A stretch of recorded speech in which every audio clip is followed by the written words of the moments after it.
Bueno, nuevamente buenas tardes a todos. Qué gusto estar reunidos en armonía como hermanos por este medio, ¿verdad? Que el Señor lo permite porque al Señor le pertenece todo, inclusive todos estos medios de comunicación le pertenecen a Él. Sí, que algunos otros, pues el enemigo los utiliza, pero aún así, Él tiene que pedir permiso, ¿verdad? Para poder utilizar algo que es del Señor. Le damos la bienvenida a todos de parte del Ministerio Abba Padre. Que el Señor los bendiga. Es un gusto nuevamente podernos congregar virtualmente para meditar, para escudriñar la palabra que Él nos dejó, la palabra de Dios. Y como dice en la Biblia, que el Señor Jesús es la palabra, ¿verdad? Hecha carne. Entonces Él está con nosotros conforme vamos meditando en su palabra. Vamos a iniciar orando primeramente, poniendo todo en manos de Él, en sus manos, para darle la honra y la gloria únicamente a Él, porque todo esto se trata de Él. Él es el que ocupa el primer lugar, no hay otro. Él es el que ocupa el primer lugar. Así que vamos a orar primeramente.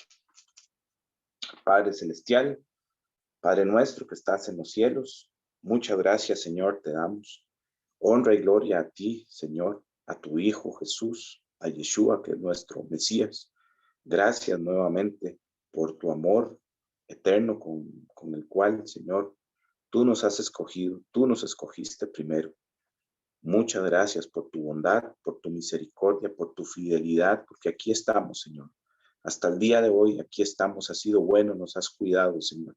A pesar de las dificultades, a pesar de las situaciones difíciles que hemos estado pasando mucho, Señor, físicamente, económicamente, emocionalmente, cual sea, Señor, sabemos que confiadamente podemos accesar al trono celestial por medio de tu Hijo Jesús, que dio su vida por nosotros. Y así te reconocemos como el que ocupa el primer lugar.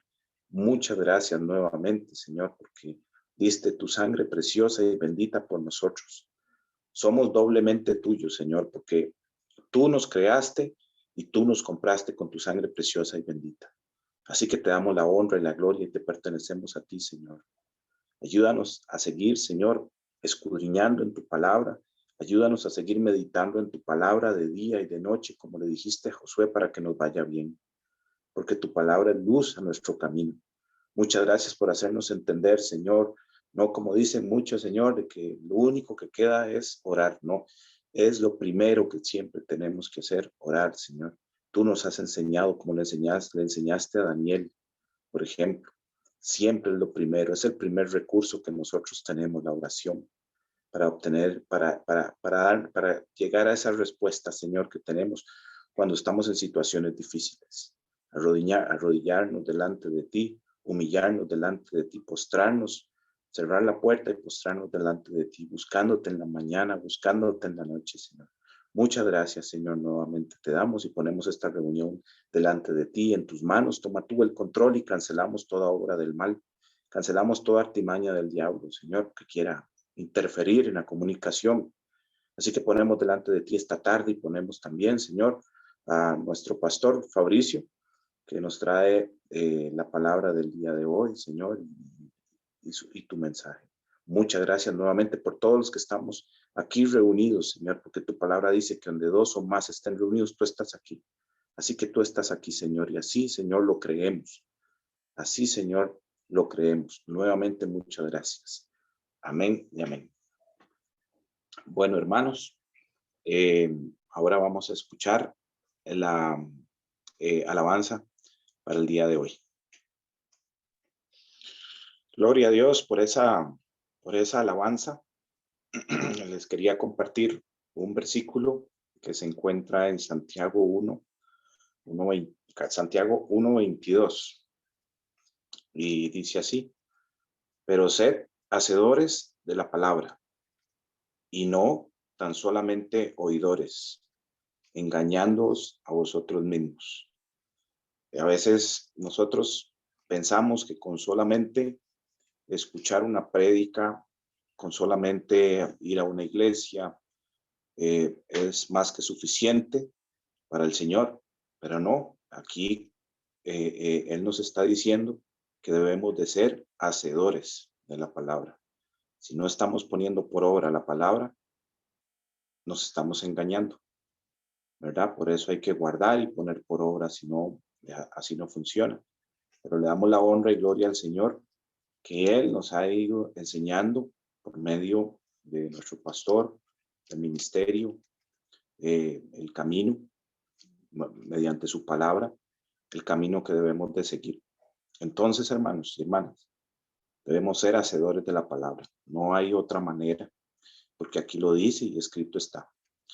Bueno, ahora voy a cederle la palabra a nuestro estimado pastor Fabricio.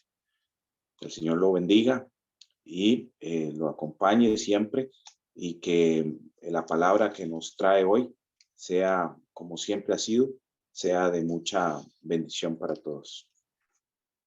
Buenas tardes, que Dios los bendiga. Muchas gracias por acompañarnos en este sábado. Muchas gracias, Pablo, por la oración, y gloria a Dios por la alabanza, ¿verdad? Que el Señor nos recuerda que no estamos solos en este camino. El día de hoy vamos a darle continuidad a la prédica que tiene el título El engaño.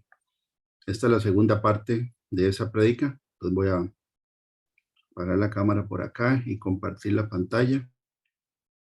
Ok, ahí debería ya salir la primera. Sí, sí, gracias. Siempre empezamos, ¿verdad? Después de la alabanza con esta filmina donde viene la información del Ministerio a Padre, con el correo electrónico y el WhatsApp, para que nos puedan contactar las personas que quieran recibir estudios bíblicos o ser evangelizados, ¿verdad? Todo es 100% gratuito. En el Ministerio a Padre no se cobra por predicar, como dice la Escritura. Y también está al final o en la parte inferior de la pantalla la dirección del canal de YouTube para que puedan ver las prédicas que están siendo grabadas todos los sábados. Entonces, el Señor nos pone hoy a darle continuidad al título de la prédica anterior. Creo que fue hace 2 semanas que la dimos, el engaño. Esta es la segunda parte. Y el título es Guardados de los lobos. Es lo que vamos a escudriñar el día de hoy. Por ejemplo, en la prédica, el engaño, en la primera parte, vimos 4 maneras en que el enemigo engaña a la iglesia de Cristo, ¿verdad? A nosotros. Vimos, por ejemplo, 4 maneras en que la iglesia puede ser engañada. Vimos la manera en que Satanás engaña, ¿verdad? La receta que está, o el modelo de engaño que está en Génesis 3. Todas las partes, ¿verdad? Como esas partes están bien identificadas en la Escritura, para que nosotros aprendamos cómo identificar cuando estamos siendo atacados en la mente por el adversario. En segunda parte vimos, o el número 2, el engaño del orgullo, la altivez y la soberbia, ¿verdad? Que fue lo que engañó a este ser creado por Dios. Eso lo vimos en el primer estudio. Número 3, también vimos el engaño de las riquezas. Y la cuarta manera es la influencia de otras personas. Y hoy nos vamos a centrar en la influencia de otras personas. Entonces, por ejemplo, hoy vamos a revisar que lo que la Escritura dice acerca de las personas que el enemigo usa para atacar el pueblo de Cristo. Y podemos ver en toda la Escritura cómo podemos, digamos, ver 2 maneras, una directa, ¿verdad? A través de persecuciones directas, persiguiendo directamente, ¿verdad? Sin ningún tipo de tapujo al pueblo de Dios, digamos, enemigos que se identifican como enemigos. Pero también la Biblia habla acerca de ataques encubiertos, que es lo que vamos a ver el día de hoy, hechos por personas que se hacen pasar por siervos de Cristo en las congregaciones. Son personas infiltradas. Por eso el título es Guardados de los lobos. Ya vamos a ver el versículo que da origen al título. Y estos dos tipos de ataque tienen el mismo objetivo, ¿verdad? Que es destruir al cuerpo de Cristo. Pero en el segundo modelo, que es un ataque infiltrado, hay que tener más cuidado todavía, porque el enemigo no está abiertamente identificado, sino que se disfraza. ¿Okay? Y la Biblia lo dice en 2 Corintios 11:14, que así como Satanás se disfraza como ángel de luz, sus ministros, ¿verdad? Quiere decir que tiene gente que le sirve, se hace pasar como ministros de justicia. Y hoy vamos a hacer un repaso de esto. Entonces, a través de las falsas doctrinas, los falsos profetas, los falsos maestros, ¿verdad? Satanás utiliza todo eso para llevarse la gente al infierno. Es parte de lo que este ser hace. Y el tema de que existan falsos profetas y falsos maestros, eso en vez de contradecir la escritura, más bien la valida, porque la Biblia dice que van a haber, que hubo y habrá.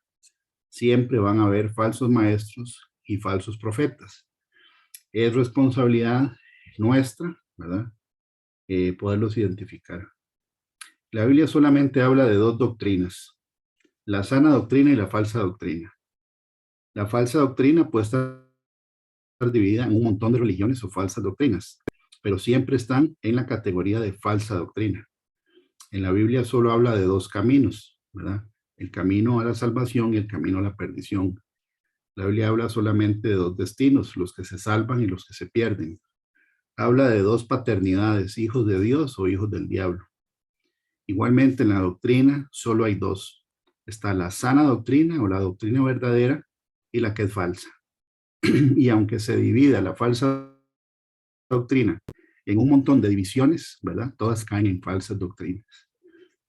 Y eso lo dice en 2 de Juan 1 del 9 al 10. Dice, cualquiera que se extravía y no persevera en la doctrina de Cristo, no tiene a Dios.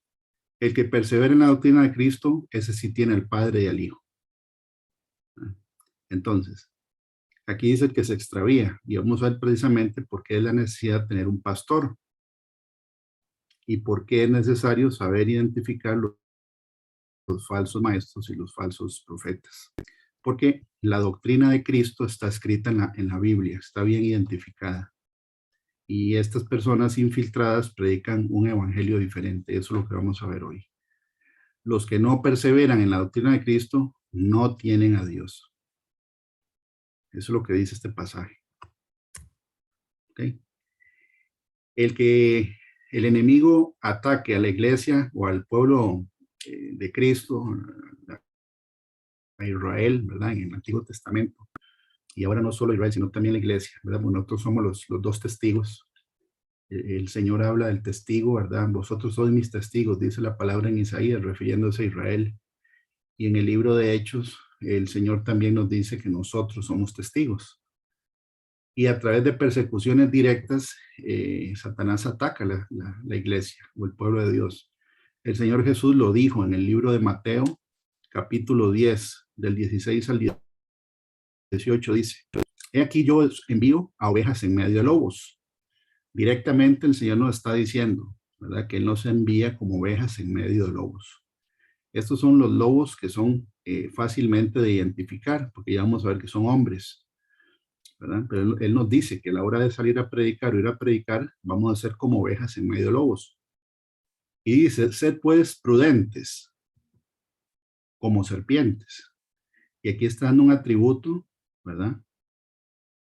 Una virtud de la serpiente, porque está diciendo que tenemos que ser en esto como la serpiente. Bueno, la palabra prudente en el griego original, que es la G5429, también se puede traducir como discretos o conscientes de los intereses de uno. No andar dispersos, ¿verdad? Y discreto es no hablar más de la cuenta. Quiere decir que nosotros, ¿verdad? Cuando vamos a predicar como ovejas en medio de lobos, tenemos que tener mucho cuidado con lo que decimos y cómo nos comportamos, sabiendo a quién estamos representando. Prudentes como serpientes, ¿verdad? Y vemos que una serpiente en la vida real, o mejor dicho, en la parte física, generalmente andan solas, generalmente, ¿verdad? y siempre uno puede ver que andan con un sigilo, ¿verdad? Y como con no ganas de llamar mucho la atención, andan como en su propio asunto. Y dice, y sencillos, como palomas. Y la palabra sencillos, que es la G185, puede ser traducida también como sin mezcla o puro, como un vino, ¿verdad? No mezclado, o con metales puros, con pureza. Y es una tipología de la pureza de la mente, que no tiene mezcla de maldad, libre de engaño e inocente. Y vemos las palomas, ¿verdad? Vemos como la paloma en realidad es un pájaro que no usa el engaño para alimentarse, ¿verdad? Ni es parte de su esencia como un ser creado por Dios. De hecho, son muy vulnerables, pero tiene que ver con el tema de ser puros, sin engaño, libres de engaño y con una mezcla, con una mente que no esté mezclada de maldad, una mente pura. Entonces el Señor nos manda como ovejas en medio de lobos, ¿verdad? Siendo discretos, eso llama también circunspecto, que uno ande concentrado en lo que anda haciendo, no disperso, no hablando más de la cuenta, ¿verdad? En el sentido espiritual, y ya vamos a ver por qué.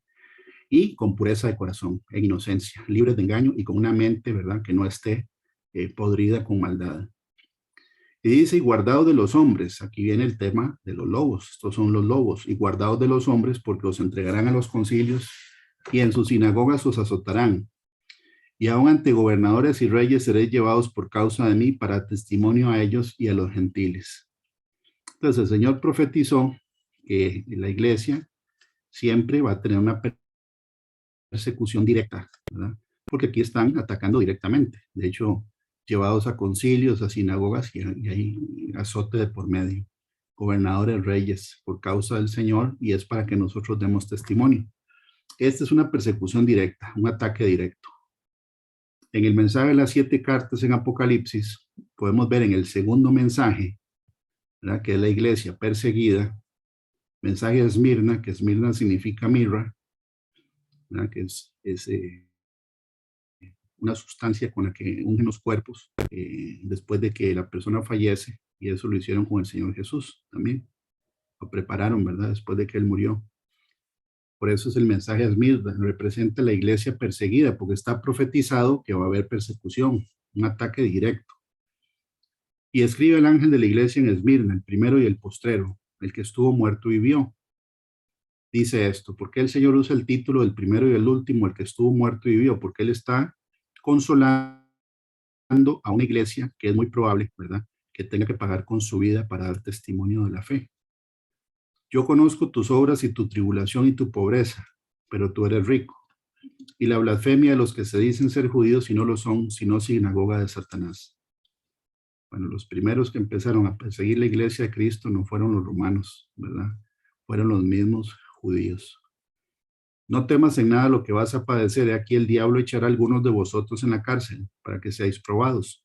Y tendréis tribulación por 10 días. Sé fiel hasta la muerte y yo te daré la corona de la vida. El que tiene oído, oiga lo que el Espíritu dice a las iglesias. El que venciere no sufrirá daño en la segunda muerte. Bueno, el hecho de que diga que el diablo echará a algunos en la cárcel para que seáis probados y habla de 10 días de tribulación, algunos estudiosos de la Biblia dicen que estos son 10 etapas bien identificadas en la historia de la iglesia cristiana, ¿verdad? Desde la época del Señor Jesucristo hasta nuestros días. 10 persecuciones bien identificadas, ¿verdad? Como por ejemplo la Inquisición, que fue una persecución directa en contra de los cristianos que no querían someterse, ¿verdad?, al papado. Es un ejemplo.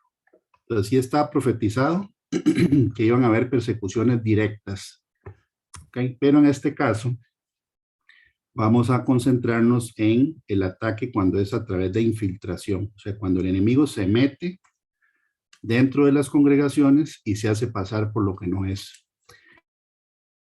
Y el título dice, por sus frutos los conoceréis. Dice el Señor Jesucristo en el libro de Mateo capítulo 7, guardaos de los falsos profetas que vienen a vosotros con vestidos de ovejas, pero por dentro son lobos rapaces. Entonces el Señor ya profetizó o había profetizado que venían, ¿verdad?, que nosotros somos ovejas en medio de lobos. Y así es como somos en el mundo a la hora de predicar. Están bien identificados, ¿verdad? Pero aquí dice estos personajes vienen vestidos de lo que no son, pero por dentro son lobos rapaces. Dice, por sus frutos los conoceréis. ¿Acaso se recogen uvas de los espinos o higos de los abrojos?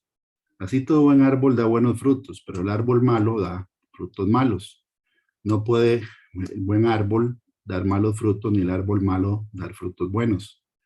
Todo árbol que no da buen fruto es cortado y echado en el fuego. Así que por sus frutos los conoceréis. ¿Okay?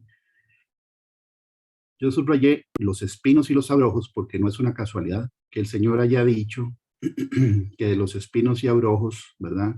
No se recoge fruto.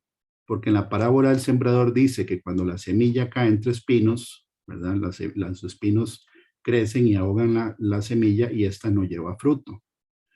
Los espinos en la parábola del sembrador representan los afanes de esta vida y las codicias de este mundo, dice la Escritura, o los placeres de este mundo. Y eso lo podemos ver, ya lo vamos a ver, porque la frase lobo rapaz, ¿verdad? Tiene que ver con eso, con el tema de que son personas que devoran el rebaño, y ya lo vamos a ver, que generalmente es por algún beneficio, generalmente económico, aunque no necesariamente. Dice en este pasaje de la Biblia, el Señor Jesús nos advierte de personas que se infiltran en la iglesia de Cristo, haciéndose pasar por creyentes. Y vamos a repasar versículos donde se nos revelan las maneras de identificar a estas personas. Una de las características que tienen los lobos, ¿verdad? En la naturaleza, los lobos de carne y hueso, a la hora de atacar es apartar o dividir el rebaño para poder vencer a una presa individual que ha perdido la protección del grupo. ¿Okay? Entonces, es una de las estrategias de que el lobo de carne y hueso, ¿verdad? Tiene, que es atacar para dividir, y una vez que dividen o separan al animal del rebaño, ahí lo atacan con mayor facilidad. Y ahí vemos que la palabra utilizada en este versículo por lobo, ¿verdad? Que aquí está, lobo, es la palabra en griego likos, que metafóricamente significa hombres crueles, codiciosos y destructivos. Y la codicia, ¿verdad? Es cuando una persona anhela enriquecerse.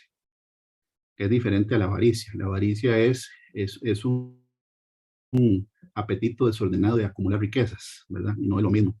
O sea, puede haber un codicioso que no sea avaro, pero un codicioso sí quiere enriquecerse, aunque gaste todo lo que tiene, ¿verdad? Eso sería lo contrario a un avaro. Puede ser un avaro codicioso, sí, un avaro codicioso es que se quiere enriquecer, pero no gastar nada de lo que tiene, es la avaricia, ¿verdad? Es acumular. Pero es metafórica, es codicia. Y después dice rapaz, ¿verdad? Que viene de la palabra griega arpax, que es de la raíz arpazo, que es donde viene el rapto, en el sentido que arrebatan, ¿verdad? Son lobos que arrebatan la presa.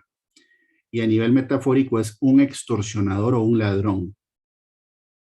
Y la extorsión, esto está en la BLB, para el que lo quiera investigar, ¿verdad? Es la aplicación para poder investigar es el idioma original del Mao y el Antiguo Testamento.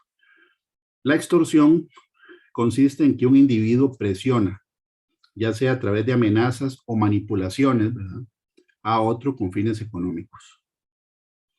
Repito, la extorsión es cuando una persona presiona a otra con fines económicos, ya sea que lo amenace, ¿verdad? Y hay personas que amenazan, y estoy hablando de gente que predica el evangelio, o manipula, ¿verdad?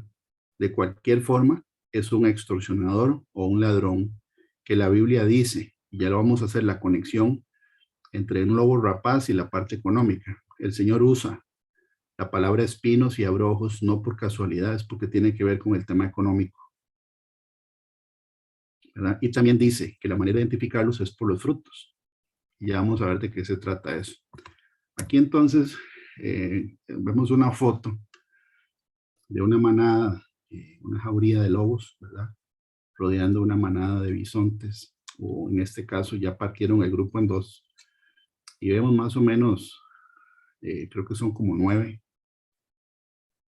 lobos, ¿verdad? Y el objetivo de ellos es dividir al grupo y a su vez, en el momento en que puedan dividir, ¿verdad? O apartar un solo de los bisontes o búfalos, ¿verdad? Toda la manada, le caen todos encima. Entonces, dentro de lo que la Biblia dice, y no es una casualidad, es que, por ejemplo, en Génesis 3, la Biblia dice que la serpiente era astuta, refiriéndose a Satanás, la serpiente antigua. Y vemos que este ser espiritual tiene características con la serpiente de carne y hueso, ¿verdad? Como hacerse pasar por algo que no es. Algunas serpientes parecen bejucos, otras parecen hojas secas, ¿verdad? Etcétera. Tienen mimetismo, se hacen pasar por lo que no son. También la serpiente, igual que Satanás, ataca de sorpresa. Tiene que estar, ¿verdad? La presa desprevenida, afuera del camino, no en el camino. Tiene veneno en la boca, que es lo que Satanás tiene, ¿verdad? Que él tuerce la palabra de Dios. Igualmente la culebra o la serpiente venenosa inyecta el veneno y mata a la presa. Entonces, en el caso del lobo, el lobo tiene esa manera de operar, que es dividir al rebaño, lo divide, ¿ok?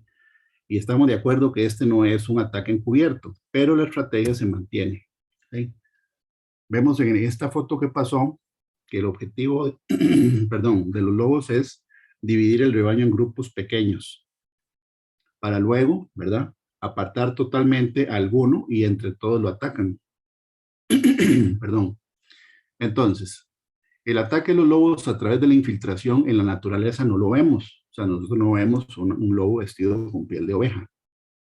Pero la analogía es clara. Entonces son personas engañadoras. ¿Por qué? Porque se disfrazan de lo que no son y apartan a los creyentes de la sana doctrina, ¿verdad?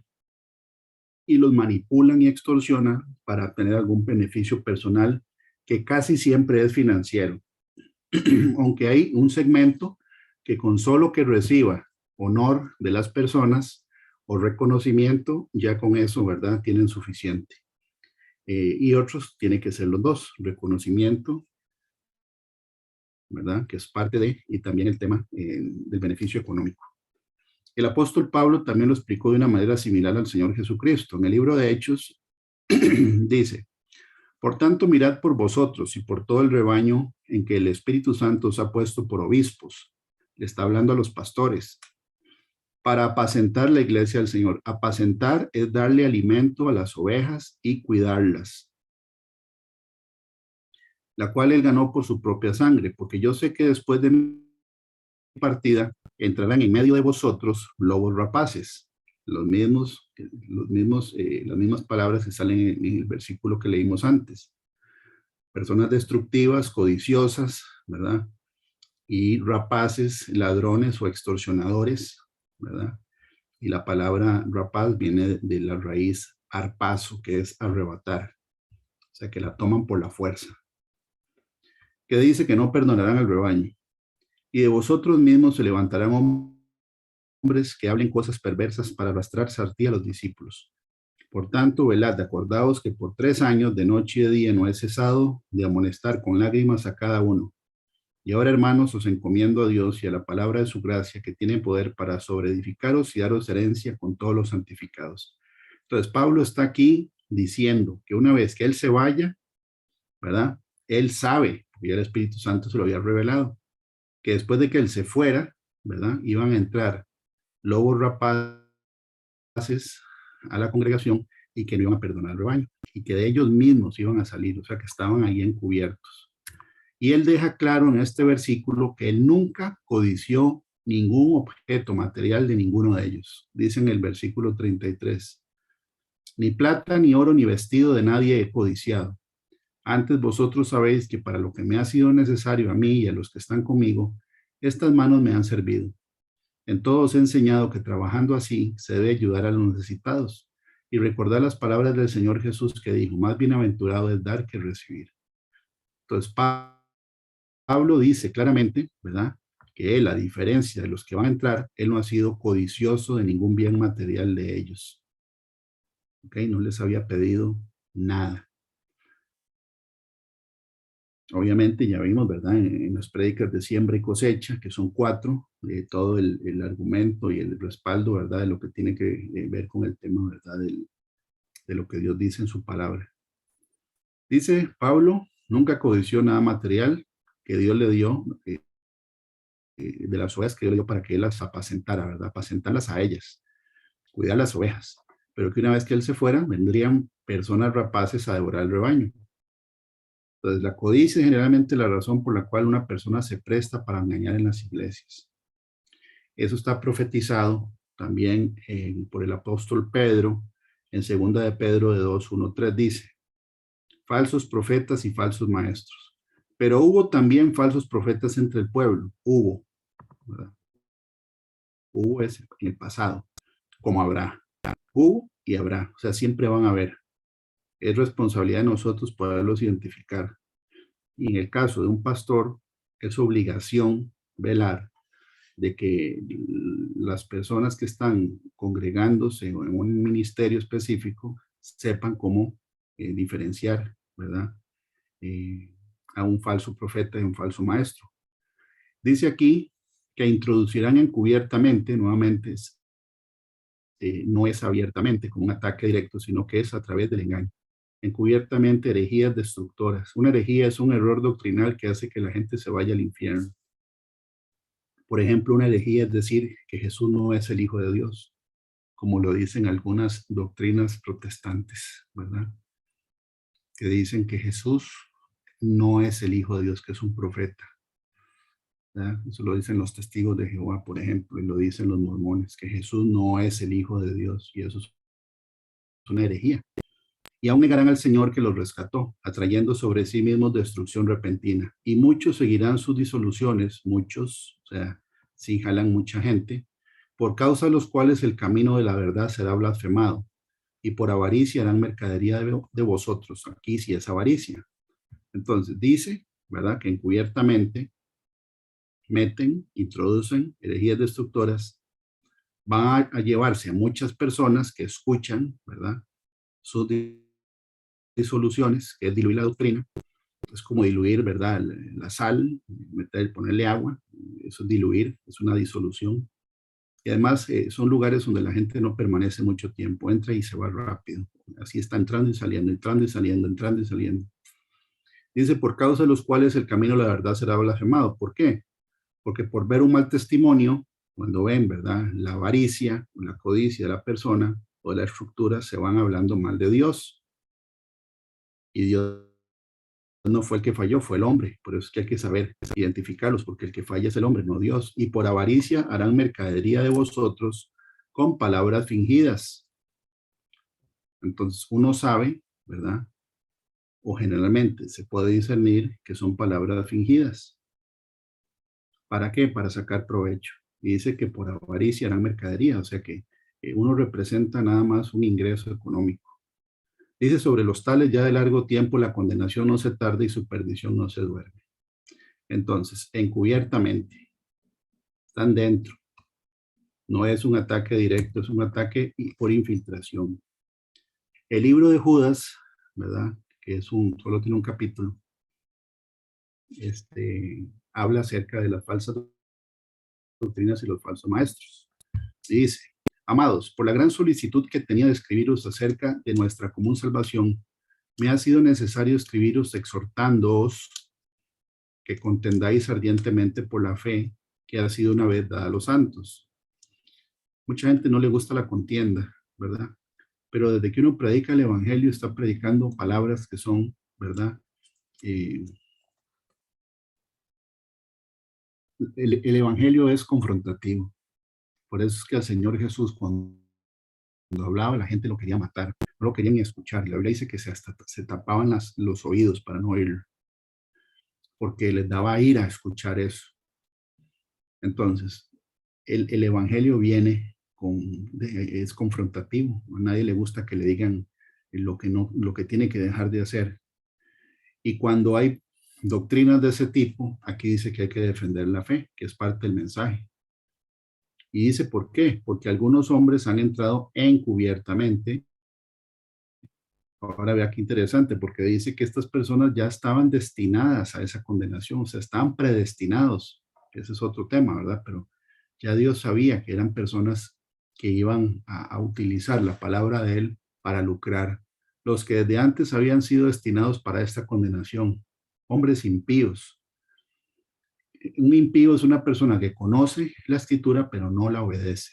Como dijo ahora nuestro hermano, ¿verdad? Pablo, en lo que él leyó, ser hacedores de la palabra y no solo oidores, que convierten en libertinaje la gracia de nuestro Dios. ¿Por qué convierten en libertinaje la gracia de nuestro Dios? Porque con el argumento de que ahora estamos bajo la gracia y no bajo la ley, entonces ya ahora todo es válido y ya no confrontan el pecado de nadie. Porque si confrontan el pecado, se van las personas para otro lado y pierden el beneficio económico. Y es parte de lo que uno ve, ¿verdad? Que hay lugares donde, por ejemplo, con el tema de las segundas nupcias y con el tema de cosas que no están bien, nadie confronta ni dice nada porque dicho por los líderes, ¿verdad? Que se van para otras iglesias donde sí los dejan. Y en esto hay que ser muy serio, ¿verdad? Todos nosotros, y en el caso el que predica más todavía, porque la Biblia dice que en el caso nuestro, ¿verdad? Vamos a tener que dar cuentas de todo lo que nosotros hicimos y de una manera mucho más estricta. Entonces, ahí dice que convierte en libertinaje la gracia de nuestro Dios. Y por supuesto que somos salvos por gracia y no por obras, pero en adelante viene la santificación. Porque la Biblia dice que sin santidad nadie verá al Señor. Entonces no es que como ya estamos bajo la gracia, ahora todo se vale. Y que nada más hablar del amor y el amor y el amor de, por supuesto que Dios es amor, dice la Escritura, pero también dice que es fuego consumidor, ¿verdad? Por eso estamos viendo que tapar todo bajo la alfombra de que ahora estamos bajo la gracia, eso no es bíblico, ¿verdad? Pablo, el apóstol, fue un apóstol confrontativo con las iglesias. Incluso él dijo que un hombre que se estaba llegando a la misma mujer de su papá, ¿verdad? Tenía que ser entregado a Satanás para destrucción de la carne, para que él no se perdiera. Y él dijo, quitad ese perverso, ¿verdad? En medio de la iglesia. Él no fue paños tibios, ¿verdad? O sea, si tenía que ser confrontativo o contender, él lo hacía, ¿ok? Por eso estoy señalando la palabra contendáis ardientemente, ¿verdad? Ardientemente es todavía una contienda más fuerte para, ¿verdad? Que las ovejas no sean engañadas. Dice entonces que convierten en libertinaje la gracia de nuestro Señor, de nuestro Dios. O sea que ya después, bajo la gracia, todo se vale. Y si escuchan un evangelio confrontativo, entonces eso no es predicar el amor de Cristo. Porque el objetivo ya no es predicar el evangelio, sino que es llenar iglesias para recibir beneficio económico. Niegan a Dios, el único soberano, y a nuestro Señor Jesucristo. Hay de ellos porque han seguido el camino de Caín. Aquí hay nombres personales, nombres propios, y se lanzaron por lucro en el error de Balaam y perecieron en la contradicción de Coré. Aquí hay tres nombres que si están en este libro es porque ellos fueron falsos maestros y falsos profetas, o en el sentido general, enemigos, ¿verdad? De Dios, enemigos de lo que Dios dijo. Porque cada uno de estos tres hicieron cosas diferentes, pero están en el mismo versículo. Entonces, vamos a revisar qué fue lo que hizo cada uno de estos tres, porque aquí hay revelación. En el versículo, y aquí están los versículos, ¿verdad? Caín, obviamente, bueno, sabemos que él fue el que mató al hermano, Abel. Lo mató por envidia. Balaam, la historia completa, en números 22 y hasta el 31. Y Coré, número 16. Dice, estos son manchas en vuestros ágapes. Ágapes son reuniones donde la iglesia se reúne para comer o para tener algún refrigerio. Significa ágape. Que comiendo impúdicamente con vosotros se apacientan a sí mismos. Nubes sin agua, no tienen el Espíritu Santo. ¿Por qué? Porque la Biblia dice en Juan 7, 37 y 38, ¿verdad? Que el que en mí cree, como dice la Escritura, de su interior correrán ríos de agua viva. El nube sin agua es que no está el Espíritu Santo ahí. Llevados de acá para allá por los vientos, está en el libro de Hebreos, ¿verdad? Y en el libro de Efesios, capítulo 4, que dice que nosotros tenemos que instruir a la iglesia, edificarla para que ya no seamos niños, ¿verdad? Y dice, llevados de aquí para allá por todo viento de doctrina. Entonces está hablando de gente que se apacienta a sí misma, o sea, no le interesan las demás personas, sino el beneficio personal, no tienen la presencia del Espíritu Santo y que se mueven con el viento para donde mejor les convenga. Estamos hablando de doctrinas que mejor les convengan a ellos. Árboles otoñales, ¿por qué? Porque no tienen fruto. 2 veces muertos, ¿por qué? Porque van a participar de la segunda muerte, como lo dice Apocalipsis. Y desarraigados es porque la Biblia dice que toda planta que el Padre no plantó será desarraigada y echada al fuego. Fieras ondas del mar, que espuman su propia vergüenza. Estrellas errantes. Fieras ondas del mar, dice que el hombre de doble ánimo, ¿verdad? Y es como la ola del mar que es echada de allá y para acá. Que espuman su propia vergüenza, estrellas errantes, para los cuales está reservada eternamente la oscuridad de las tinieblas. Ese es el destino. Muy triste, por eso hay que estar, ¿verdad? Muy alertas. Estos son murmuradores, quiere decir que hablan por las espaldas, no de frente. Querellosos, ¿verdad? Siempre hay problemas, algún tipo de problema hay. Que andan según sus propios deseos, quiere decir que no consultan el Espíritu Santo, cuya boca habla cosas infladas, adulando a las personas para sacar provecho. Eso se llama ser lisonjero. Y en los proverbios dice que el lisonjero es escarnecedor. Una persona que adula a otra enfrente, generalmente habla mal detrás de esa persona, porque la Biblia dice en proverbios que un escarnecedor y un lisonjero es lo mismo, simplemente que son opuestos diferentes. Y dice que adulan a las personas para sacar provecho. Entonces, por lo tanto, no dicen cosas que vaya a enojar a una persona con tal de sacar provecho. O sea, acomodan el mensaje a su propio beneficio. Entonces está Caín, Balaam y Coré. Vamos a revisar. Bueno, en el caso de Caín, me imagino que todos sabemos qué fue lo que hizo Caín, ¿verdad? Caín es el hermano mayor de Abel, Caín es el primogénito de Adán, y vemos que de ahí en adelante, ¿verdad? Después de Caín y Abel hay como una tipología de que siempre el segundo, el mayor servirá al menor, ¿verdad? Hay una tipología, como Moisés es el segundo, Aarón es el mayor, ¿verdad? Después viene Saúl con Jacob, después viene Manasés y Efraín, así pasa con el Antiguo y el Nuevo Testamento, ¿verdad? El mayor o el más viejo es el que va a justificar al nuevo en el caso del segundo mandamiento, el segundo pacto, ¿verdad? El nuevo pacto. Pero Caín mató a Abel por envidia. Ahora, ¿cómo es posible que haya, personas así dentro de las congregaciones? Bueno, la Biblia lo dice. En el libro de Santiago 3 lo dice. ¿Quién es sabio y entendido entre vosotros? Muestre por la buena conducta sus obras en sabia mansedumbre. Pero si tenéis celos amargos y contención en vuestro corazón, no os jactéis ni mintáis contra la verdad, porque esta sabiduría no es la que desciende de lo alto, sino terrenal, animal, diabólica. Porque donde hay celos y contención, allá hay perturbación y toda obra perversa. Dice que cuando hay celos o envidia, ese es el caldo de cultivo, ¿verdad? Para que haya perturbación y toda obra perversa. Quiere decir que Satanás, ¿verdad?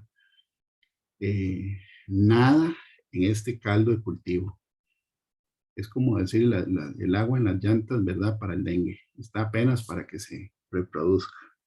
Entonces, si una persona tiene celos de otra, que parece mentira, pero así sucede, celos espirituales o celos ministeriales o celos de lo que sea, ¿verdad? Esto dice que es del diablo y que no hay que mentir, hay que quitar eso del corazón, porque eso le ganó a Caín, le ganó la emoción que él tenía por su hermano. Y hay un proverbio que dice, ¿verdad? Que cruel es la ira, impetuoso el furor, mas ¿quién podrá detenerse enfrente de la envidia? O sea, que la persona que es iracunda o furiosa, ¿verdad? Es cruel y se deja llevar por impulsos. Pero dice que la persona envidiosa no se puede retener enfrente de la envidia. No se puede disimular, eso es lo que dice el proverbio. Es una ley de comportamiento humano. Y hay personas que se ponen blancas. Dicen que algunas se ponen verdes, pero yo nunca lo he visto. Sí he visto gente que se pone blanca, que se pone pálida cuando ven que una persona le está yendo bien o que algo bueno le pasó. Y se les va al aire y no pueden decir nada bueno. Eso es lo que dice el proverbio, porque dice, cruel es la ira, impetuoso el furor, más ¿quién podrá sostenerse delante de la envidia? Es sostenerse, no detenerse. O sea, que el que es envidioso no lo puede disimular, se le nota. Y aquí dice, ¿verdad? Porque donde hay celos y contención, allí hay perturbación y toda obra perversa. Pero la sabiduría que es de lo alto, aquí en contraste, es primeramente pura, como la paloma, que es inocente, no tiene la mente dañada de que quiere dañar al otro, ¿verdad? Eso no es una paloma haciendo planes y ni una estrategia como la serpiente, ¿verdad? Que se esconde, se pone como un resorte y es toda una estrategia para atacar a la presa. No, ahí no hay estrategia para dañar, es pura la sabiduría. No hay una doble intención. Pacífica, amable, benigna, llena de misericordia y de buenos frutos. Sin incertidumbre ni hipocresía. Y el fruto de justicia se siembra en paz para aquellos que hacen la paz. Es gente que genera paz. ¿Ok? Entonces, bueno, Caín está en el libro de Judas. Filipenses 1 dice, algunos a la verdad predican a Cristo por envidia y contienda. Eso lo está diciendo el apóstol Pablo. Pero otros de buena voluntad. Los unos anuncian a Cristo por contención, no sinceramente, pensando añadir aflicción a mis prisiones. Entonces, una persona no predica el evangelio para demostrarle a otra que estaba equivocado o equivocada, ¿verdad? O para hacer más que otro.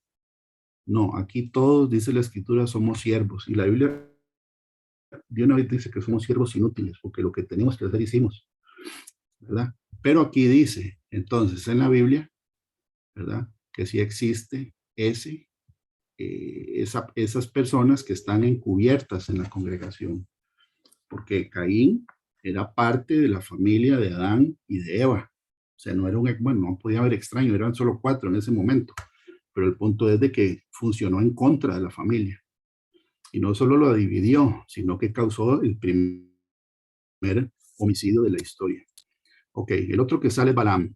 Balaam significa, ¿verdad?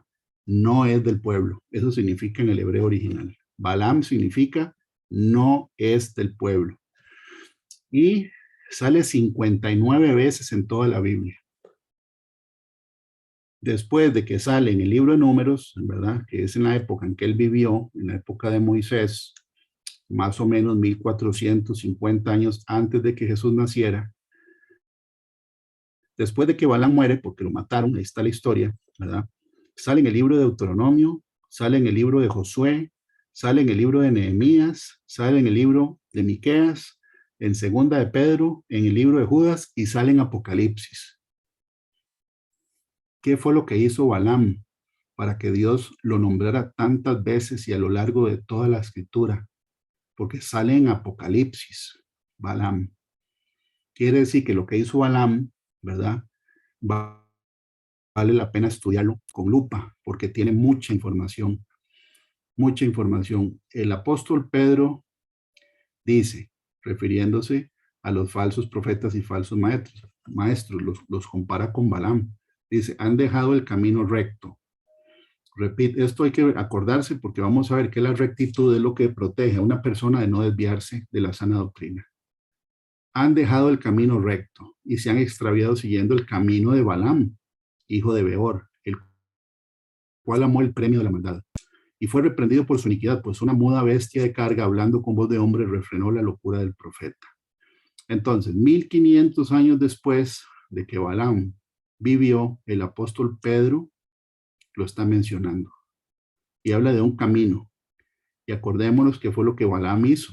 Bueno, Balaam, dice la escritura, fue contratado por Balac, que era el rey, ¿verdad?, de los moabitas en esa época, y Balac significa destructor, en una clara referencia a Satanás, ¿verdad? Entonces, Balac contrata a Balaam, que significa no es del pueblo, para que maldijera al pueblo de Israel. Y la historia dice que Balaam consultó a Dios y le preguntó, ¿verdad?, si él podía ir donde los moabitas. Y Dios le dijo que no. Le dijo que no. Pero cuando vinieron los moabitas y mandaron príncipes con más renombre y más honra que los anteriores, él dijo que iba a volver a consultar a Jehová. Ya Dios había dicho que no. Entonces, cuando Dios dice que no es no, él lo vuelve a consultar y en este caso el Señor le dice, vaya, pero hace lo que yo le digo. Ya había dicho que no, la primera vez. Bueno, consulta la segunda y Dios lo deja ir. De camino, ¿verdad? Fue donde la asna, o la muda, o la mula, ¿verdad?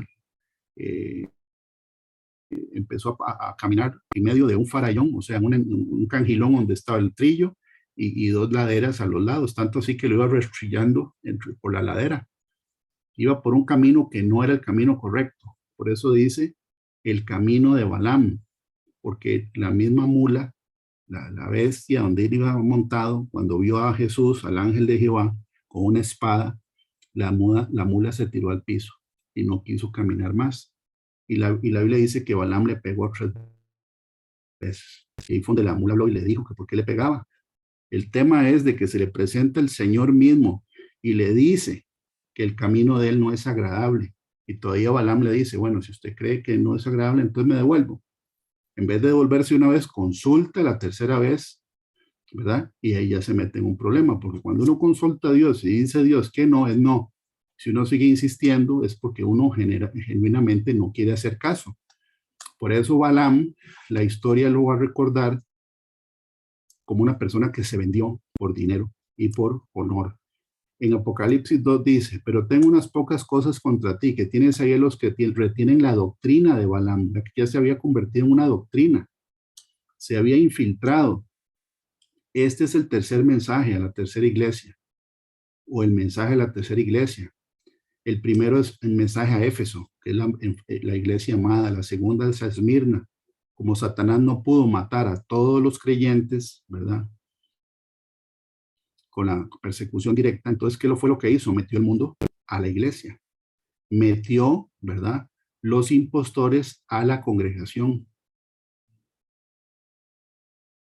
Como dice el dicho del mundo, ¿verdad? Si no puedes contra ellos, úneteles, pero no es para unirse para un mismo fin, es para atacarlos de adentro. Entonces, ya aquí es una doctrina y dice que enseñaba a Balac a poner tropiezo ante los hijos de Israel, a comer cosas sacrificadas a los ídolos y a cometer fornicación.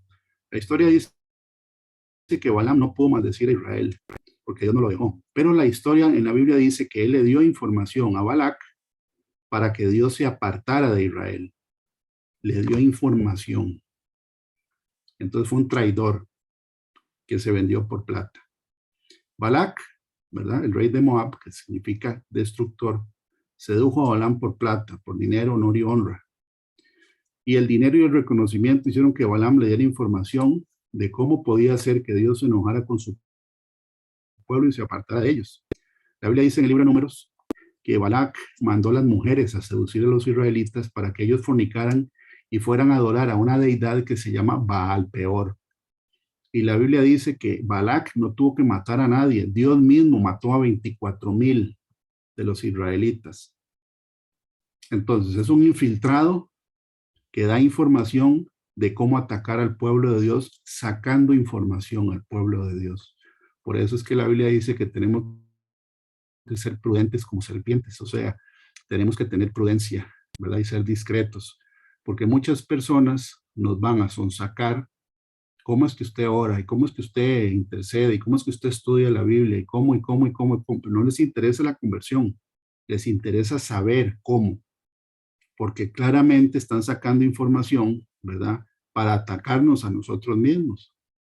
Es como lo que le pasó al rey Ezequías, ¿verdad? Que después de que Dios lo sana, mete a los babilonios y les enseñó todo. ¿Y qué hizo después Nabucodonosor? Más adelante, ya sabía lo que había, ya sabía todo.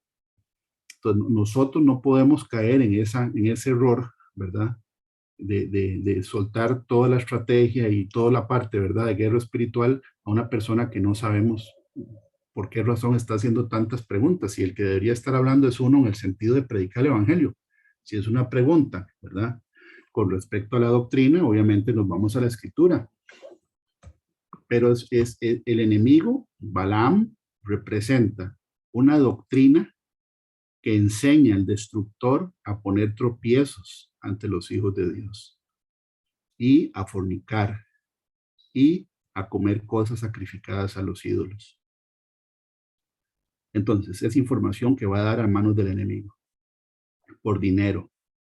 Entonces hay gente que empieza bien en un ministerio, pero en algún momento se mete ya este espíritu, porque es un espíritu, es una doctrina, ¿verdad? Igual que Jezabel, que sale en el libro, en el mensaje a Tiatira. Jezabel ya se había muerto hacía muchos siglos, cuando el Señor le dio esa carta a Juan, que el espíritu de Jezabel está operando todavía. Entonces, Balaam, ¿verdad? Es un hechicero. Mucha gente dice, pues que Balaam era un hechicero. Sí, la Biblia dice en Números 22:7, fueron los ancianos de Moab y los ancianos de Madián con las dádivas de adivinación en su mano. Y llegaron a Balaam y le dijeron las palabras de Balac. Y la palabra adivinación en el hebreo original es kesem o kasam, ¿verdad? De hecho, hay una frase que dicen ahí en los magos, que no la voy a repetir, pero si era un hechicero, era un adivino, era un brujo. O sea, al final se metió la hechicería en la iglesia, como en la predica anterior que hablamos, ¿verdad? Acerca del engaño de cómo hay congregaciones completas que están tomadas por la masonería. Aquí en este país, no solo en otros países, no, aquí en Costa Rica, tomados por masones que son satanistas y se hacen pasar por lo que no son, ¿no? Y el objetivo principal de las congregaciones es financiera, porque es una empresa financiera llena de lobos rapaces que se hacen pasar de lo que no son. Ahora vamos con Coré, ¿verdad? Coré, dice la escritura, que era un levita. Él no estaba conforme con que Dios hubiera escogido a Moisés y Aarón. Él quería mandar en vez de ellos. Entonces le reclama a Moisés, es poco que nos hayas hecho venir de una tierra que destila leche y miel para hacernos morir en el desierto, sino también te enseñoreas de nosotros imperiosamente, ni tampoco nos has metido tú en tierra que fluye leche y miel, y nos has dado heredades de tierras y viñas. ¿Sacarás los ojos de estos hombres? No subiremos, porque Moisés los estaba llamando a Coré para hablar con ellos. Y dijo Moisés, en esto conoceréis, aquí me voy al 28, ¿verdad? Al versículo 28. Y dijo Moisés, en esto conoceréis que Jehová me ha enviado para que hiciese todas estas cosas y que no las hice de mi propia voluntad. Había un problema, una contienda por el tema de la autoridad del que Dios había escogido. Entonces, Coré representa personas en una estructura, una congregación, una iglesia que contradicen la doctrina de Dios, pero es por no estar de acuerdo con las personas que Dios escogió. No es en sí que tienen el problema con la doctrina, el problema lo tienen con la persona. Y si no son ellos los que lideran, empiezan a dividir a las personas para poder ellos ser los que lideran el grupo. Eso fue lo que dijo el apóstol Pablo, ¿verdad? Que iban a salir en medio de ellos personas que iban a arrastrar a los discípulos. La Biblia dice que es el Señor el que escoge las personas para sus ministerios. Los ministerios son de Él, no es del ser humano. Nosotros somos jornaleros, porque la Biblia lo dice, ¿verdad? Dice que el siervo es digno de su alimento. La palabra ahí, siervo, ¿verdad? Es jornalero, pues es un peón de campo, ni siquiera es un capataz. Pero ¿quién es el que escoge a las personas? ¿Acaso Moisés escogió él? ¿O Aarón se escogió él? ¿O Isaías escogió él? Nadie se escoge. Ahora, la Biblia dice que todos tenemos ministerios, sí, pero hay personas que escogen el ministerio sin pedirle la opinión a Dios, y así no es como funciona. Entonces, ahí se genera conflicto, ¿verdad? Las personas no son las que escogen los ministerios para sí mismos, es Dios. La Biblia lo dice en el libro de Hebreos, capítulo 5, refiriéndose a los sacerdotes, dice, y nadie toma para sí esta honra, perdón, sino el que es llamado por Dios, como lo fue Aarón. Así tampoco Cristo se glorificó a sí mismo haciéndose sumo sacerdote, sino el que le dijo, tú eres mi hijo, yo te he engendrado hoy. O sea, que está diciendo que ni siquiera el Señor Jesús escogió él solo, sino que lo escogió el Padre. Eso es lo que dice aquí. Y nadie toma para sí esta honra, sino el que es llamado por Dios, como lo fue Aarón. Así tampoco Cristo se glorificó a sí mismo haciéndose sumo sacerdote, sino el que le dijo, tú eres mi hijo, yo te he engendrado hoy. Como también dice en otro lugar, tú eres sacerdote para siempre según el orden de Melquisedec. En Efesios 4 dice, el que descendió es el mismo que también subió por encima de todos los cielos para llenarlo todo. Y él mismo, Jesús, constituyó a unos apóstoles. Fue Jesús mismo el que escogió a sus 12 apóstoles. Ninguno se escogió solo. A otros escogió para ser profetas, a otros escogió para ser evangelistas, a otros pastores y maestros, a fin de perfeccionar a los santos del ministerio para la edificación del cuerpo de Cristo. Entonces, ¿quién es el que escoge los ministerios? Es Dios, no es la persona. Entonces, como en el caso de Coré, ¿verdad? Dios es el que escogió a Moisés y a Aarón, y él es el que da el testimonio, porque ya ahí no le toca a la persona defenderse uno mismo, sino que es Dios el que al final va a ser el desempate o lo que sea que hay, ¿verdad? Si hay un conflicto de lo que el Señor establece, es la palabra de una persona contra la otra. Y vemos que el mismo Moisés le dijo, ¿verdad? Moisés dijo, en esto conoceréis que Jehová me ha enviado para que hiciese todas estas cosas y no las hice en mi propia voluntad. Moisés mete a Dios. Es Dios el que pone claro quién escogió y quién no escogió, porque ni siquiera es la persona. Entonces aquí dice que es él mismo el que constituye apóstoles, profetas, evangelistas, pastores y maestros. No es uno el que se escoge, es Dios. Así como en el caso de Coré, Dios es el que da testimonio acerca de lo que Él ha dado a cada parte del cuerpo de Cristo. Todos tenemos dones y ministerios, todos. Lo que hay que hacer es pedirle al Señor que nos indique cuál es el ministerio que Él ha escogido para nosotros, para que no seamos nosotros mismos los que nos escojamos, o que sea el hombre el que escoja sin consultar al Señor. De esta manera es que el Señor lo establece en la Escritura. 1 Corintios 12:11 dice, pero todas estas cosas las hace uno y el mismo Espíritu, repartiendo a cada uno en particular como Él quiere, como Él es el Espíritu Santo, no uno. El Señor dice que por los frutos los conoceréis. Entonces, ¿qué frutos generan los lobos? Bueno, los lobos pueden estar vestidos como ovejas, pero el lobo nunca pierde la huella. La Biblia no dice que el Señor dijo que iban a traer también chancletas o pantuflas, ¿verdad? De huellas de oveja. Eso tiene que ver con la trayectoria y lo que va quedando detrás. O sea, una de las maneras de identificar y evaluar a una persona que dice ser siervo de Dios es por los frutos que tiene. Estos frutos van dejando, por decirlo de una manera, huella en el camino y en las personas. O sea, que se va viendo, ¿verdad? Está bien, hay un lobo con piel de oveja. Bueno, hay que averiguar de dónde viene, dónde están las huellas, qué es lo que ha hecho, ¿verdad? ¿Dónde está el fruto?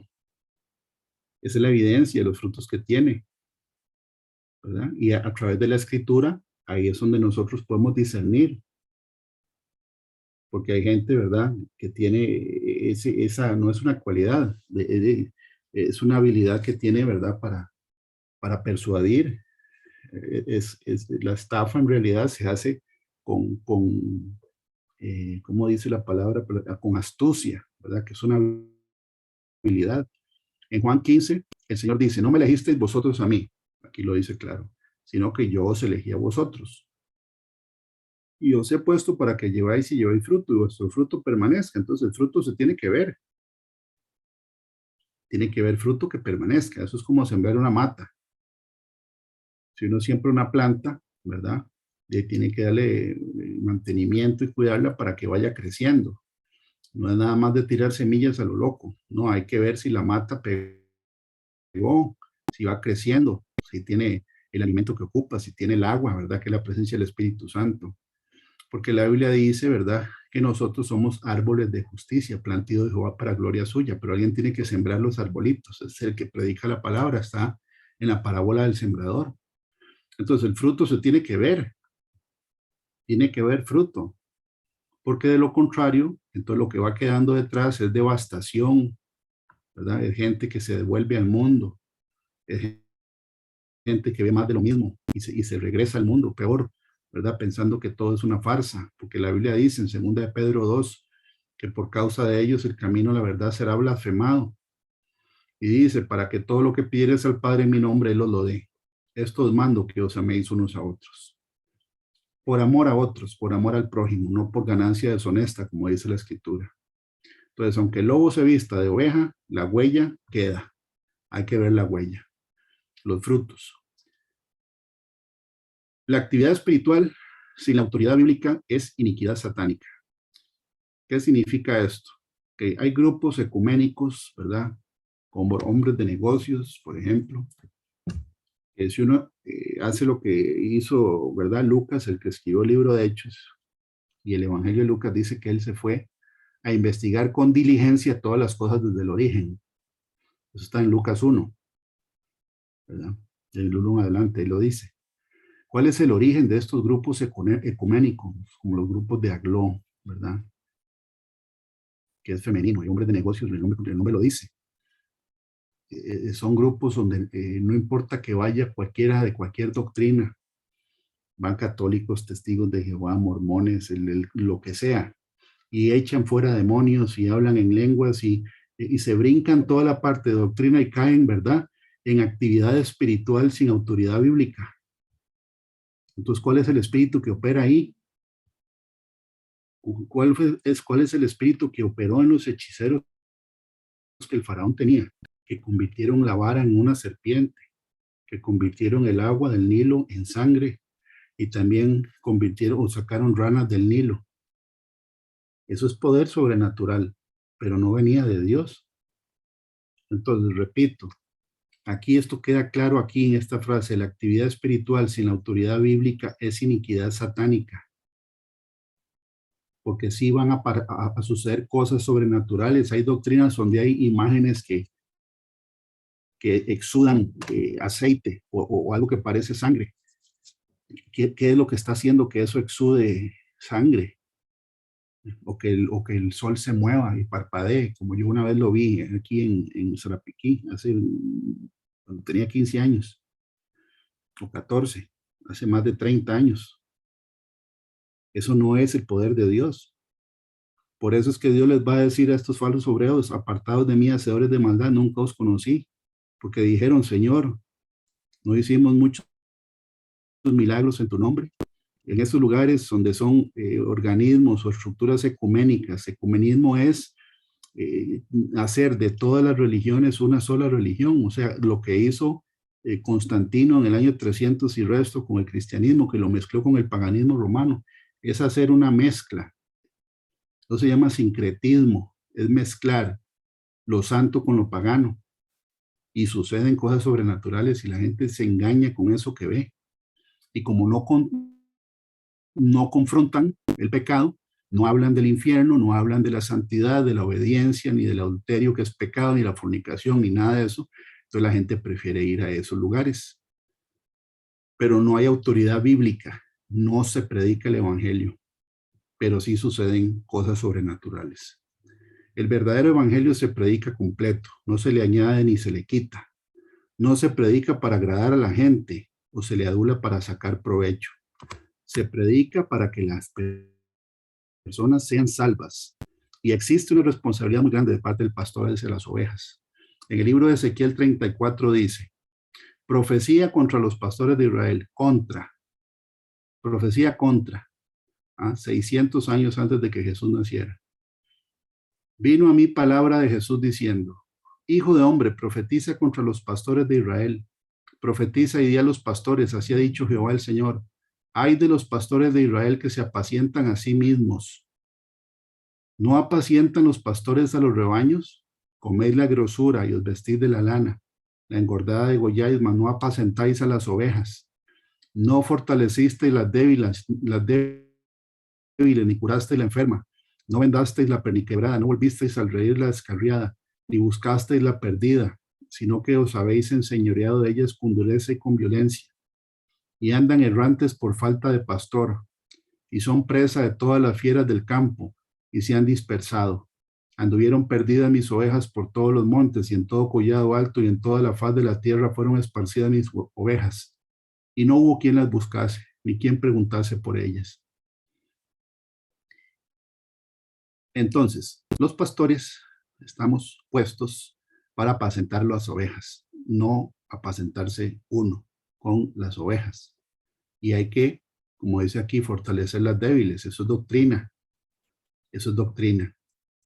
Hay que darles un seguimiento, si la persona quiere, por supuesto, ¿verdad? Si no quiere es otra cosa, pero hay que estar disponible para fortalecer a través de la doctrina. Curar a la enferma, vendar la perniquebrada. ¿Por qué dice perniquebrada? Porque va a haber algunas ovejas, ¿verdad? Y eso es parte de lo que hacen los pastores. Algunas ovejas son, ¿verdad?, tan inquietas que el pastor a veces las tiene que quebrar al propio para que se queden quietas. Y estoy hablando del Señor, ¿verdad? El Señor, de Dios. A veces tiene que agarrar una oveja y la tiene que quebrar para que aprenda a quedarse quieta. Y es parte de lo que hace un papá por un hijo, ¿verdad? Disciplinarlo. Si se descarrila alguna, hay que ir a buscarla. El Señor dejó una y dejó uno, se fue una, se perdió y dejó las 99. Y en esa parábola me llama la atención porque el pastor tenía certeza de que las 99 no se iban a perder porque estaban bien cuidadas, tenían buena doctrina, o sea que sí se podía ir a buscar la que se perdió sin el riesgo de que se perdieran las demás.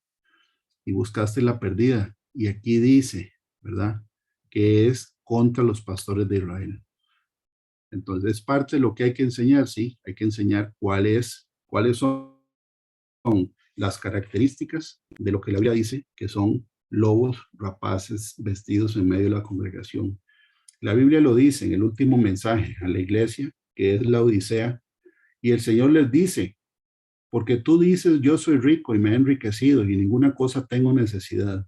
Y no sabes que tú eres un desventurado, miserable, pobre, ciego y desnudo. Por tanto, yo te aconsejo que de mí compres oro refinado en fuego, para que seas rico, y vestiduras blancas para vestirte, y que no se escura la vergüenza de tu desnudez, y unge tus ojos con colirio para que veas. Yo reprendo y castigo a todos los que amo. Sé pues celoso y arrepiéntete. He aquí yo estoy a la puerta y llamo. Si alguno oye mi voz y abre la puerta, entraré a él y cenaré con él y él conmigo. O sea que ni siquiera el Señor está dentro de la congregación, está fuera, está llamando para que le abran, porque ya lo dejaron por fuera. Y habla acerca de haber acumulado riqueza. Un ministerio no es para acumular riqueza, ni para que el pastor viva en opulencia. Eso no es el evangelio. Por eso es que estamos viendo eso el día de hoy y profetizan cosas que no suceden.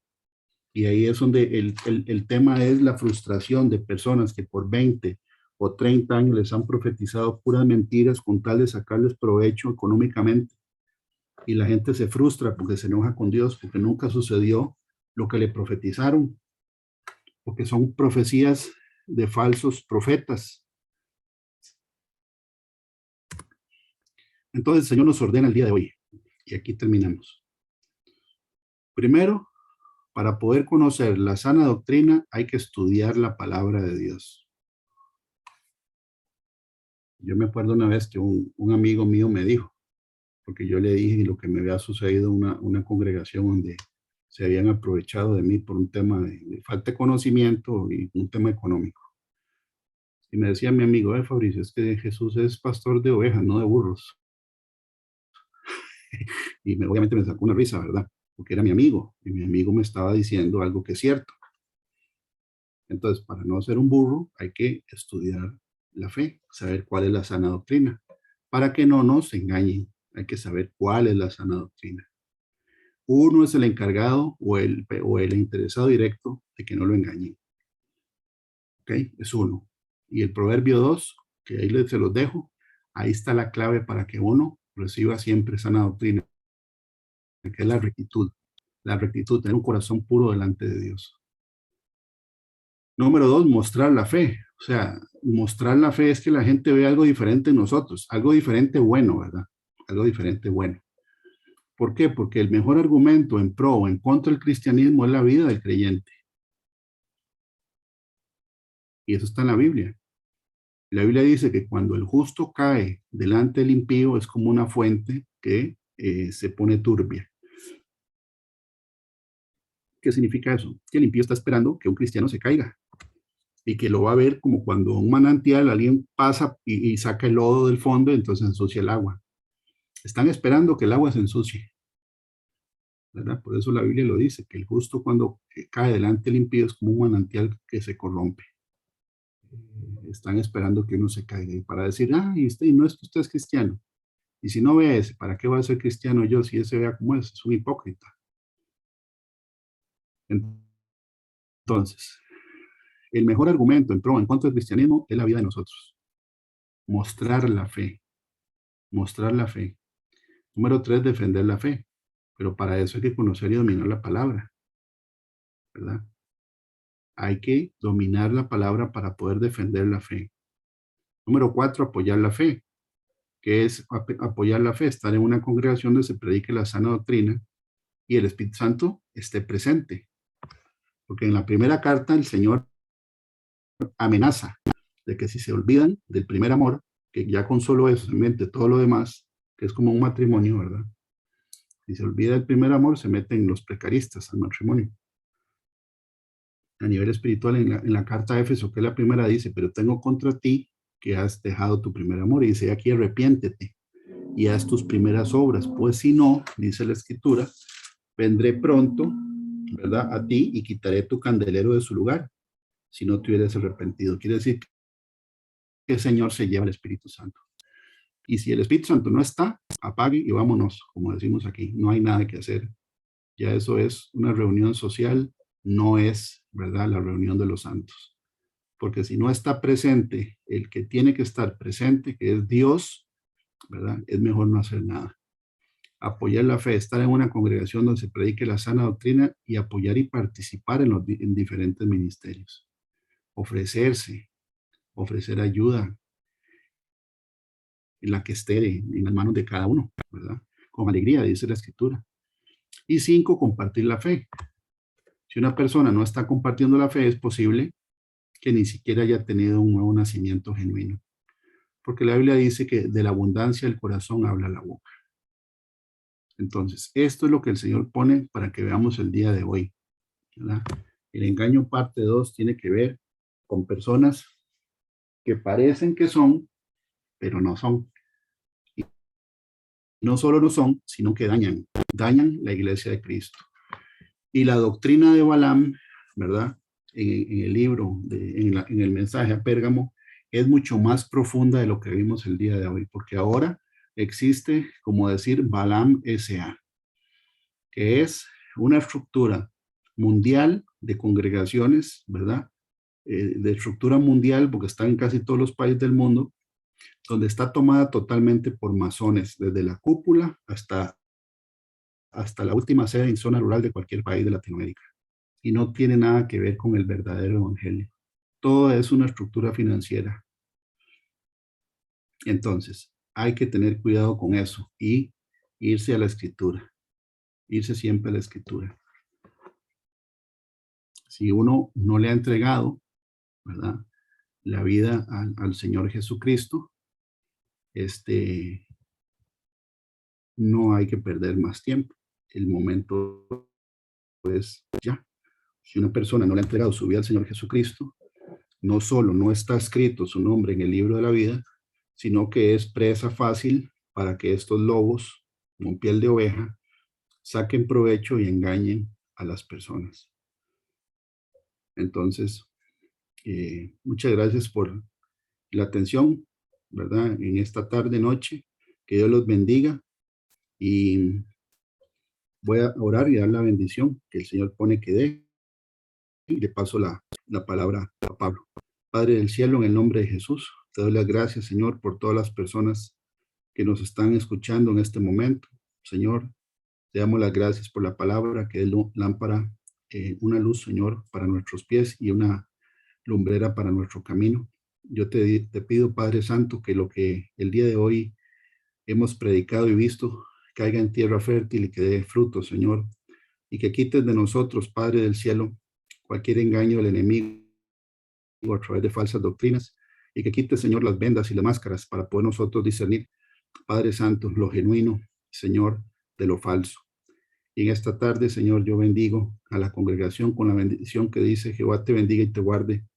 Jehová haga resplandecer su rostro sobre ti y tenga de ti misericordia. Jehová alce su rostro sobre ti y ponga en ti paz. Llénanos, Señor, de paz a todos, en el nombre de Jesús. Amén. Adelante, Pablo. Muchas gracias, Fabricio. Gloria a Dios por esa palabra del día de hoy. Y para nadie es un secreto de los que estamos aquí, que estamos en tiempos peligrosos, donde la maldad se ha aumentado. Eso quiere decir que el engaño, la mentira, lo que está escondido se ha aumentado, y la única manera en que podemos discernirlo es espiritualmente, teniendo comunión con la palabra, con la luz, como dice la palabra, ¿verdad? Que nos alumbra el camino y alumbra nuestros pies.